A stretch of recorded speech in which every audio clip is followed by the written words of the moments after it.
Welcome back. Have you ever looked at your furry best friend and just wished you could take them with you on your next big adventure? Our pets are more than just animals. They are cherished members of our families.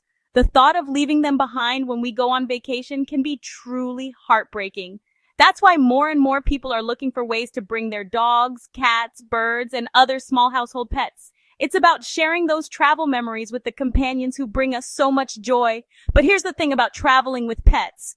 Every airline and cruise line has its own set of very specific rules and regulations. It can feel like navigating a maze of paperwork, size restrictions, and health requirements. We're going to pull back the curtain on what airlines and cruise ships might not tell you up front. Think of me as your friendly travel guide, here to help you understand the ins and outs of traveling with your animal companion.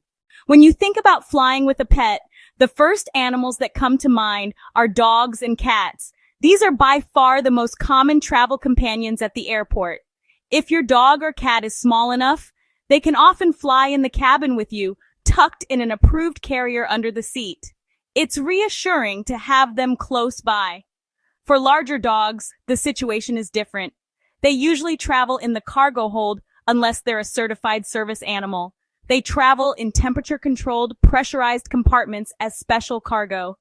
Airlines load these crates last and unload them first to minimize tarmac time. It's not the same as having them next to you, but it's how bigger pets can join your travels. Some airlines also welcome household birds, canaries, parakeets, and other small birds, provided they're in a proper secure carrier.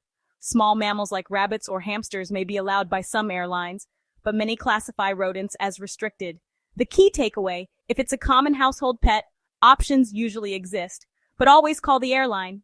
A quick call and careful reading will confirm whether your companion is approved. Dogs, cats, some birds, and occasionally small mammals, each with specific carrier and health rules.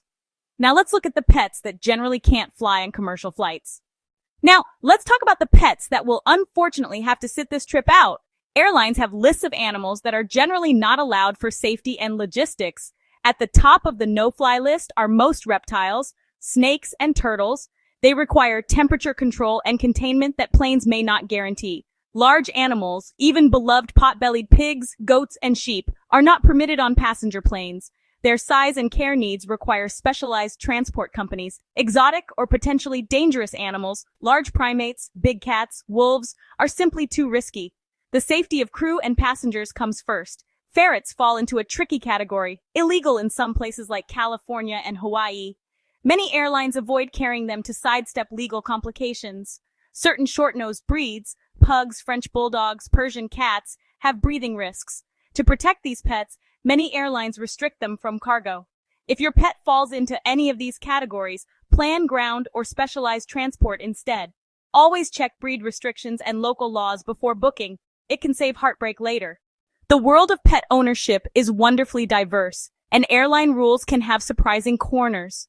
For unusual companions, special procedures often apply. Some airlines transport insects under strict conditions. For example, bees for agriculture.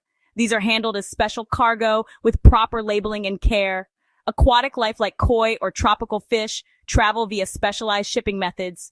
Insulated containers, oxygen, and temperature monitoring keep them safe. Show animals, rabbits, guinea pigs, chickens, often travel as cargo for competitions. Owners work closely with airlines and prepare paperwork and crates for safe transit. For unusual pets, call the airline cargo department well in advance. Don't rely solely on websites. Have a direct conversation with an agent. You'll likely need permits, health certificates, and species photos. Specialized transport is common, with experienced owners becoming adept at the paperwork. With careful planning, even less common pets can travel, but treat it as a project, not an afterthought. Call early, document thoroughly, and prepare for contingencies. Now let's leave the airport behind and head to the cruise port. Imagine standing on deck with your loyal dog by your side. The reality is, cruise lines are much more restrictive than airlines. Major lines like Royal Caribbean, Carnival, and Norwegian typically have strict no-pets policies. A ship is a closed environment. Hygiene and passenger allergies matter a lot. Noise and accidents on board can affect many guests for days. There is one important exception: certified service animals.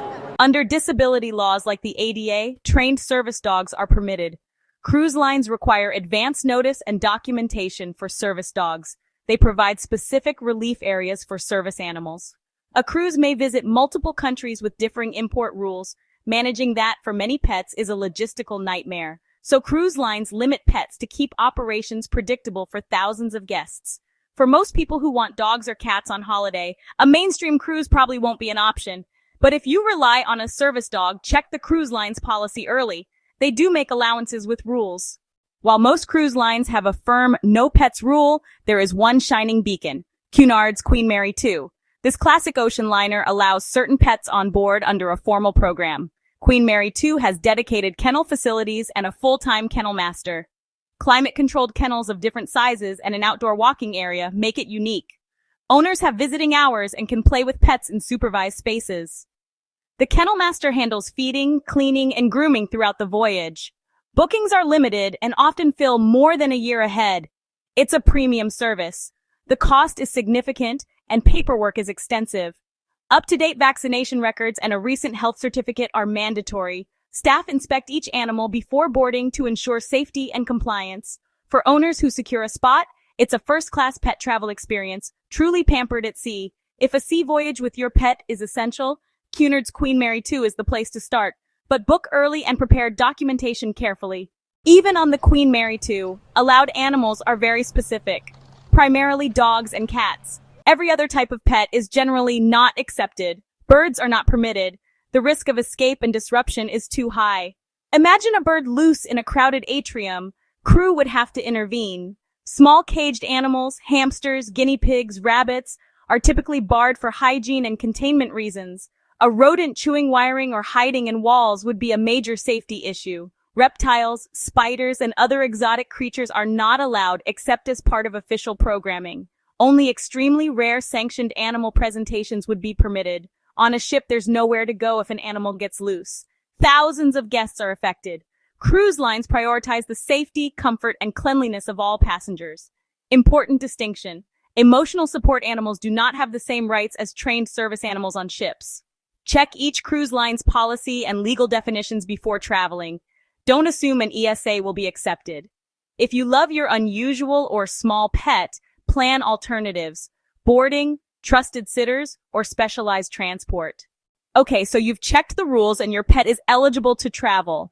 Now the real preparation begins. Start with a pet travel checklist. Visit your veterinarian early. They'll issue a health certificate. Certificates often have short validity windows. Timing matters. Gather health certificates, vaccination records, and any required import permits or microchip documentation. Choose the right carrier. Soft-sided for in-cabin, IATA-approved hard crate for cargo. Get your pet used to it weeks in advance. Make it a cozy den with their blanket and toys. On travel day, feed a light meal a few hours before. Walk them so they can relieve themselves. Attach ID tags to collar and carrier with contact info and destination address. Pack a travel kit. Leash, collapsible water bowl, small bag of food, comfort toy. Consider calming strategies. Carrier acclimation, familiar scents, and vet advice on meds if needed. At check-in present your documents, follow airline measurement rules for carriers, and stay calm. Your pet will pick up on you. At destination, reunite calmly and check your pet for stress. Reward them for a job well done. Traveling the world is one of life's greatest joys. Sharing it with our pets makes it extra special.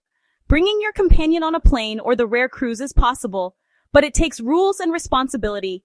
For air travel, small dogs and cats in cabin, larger dogs in cargo, some birds in cabin.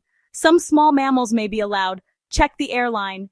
Reptiles, exotics, and large farm animals typically cannot fly on passenger planes. For cruises, most lines have a no pets policy. Service animals are the main exception. Cunard's Queen Mary 2 is the notable exception, with dedicated kennels and services for dogs and cats. Plan early, call the airline or cruise line, talk to your veterinarian, and assemble all documents. With preparation, you can turn travel dreams with your pet into happy, safe memories. If this guide helped, hit like, subscribe, and check the description for links to airline and cruise pet policy resources. Happy travels, and may you and your furry co-pilot have many adventures ahead.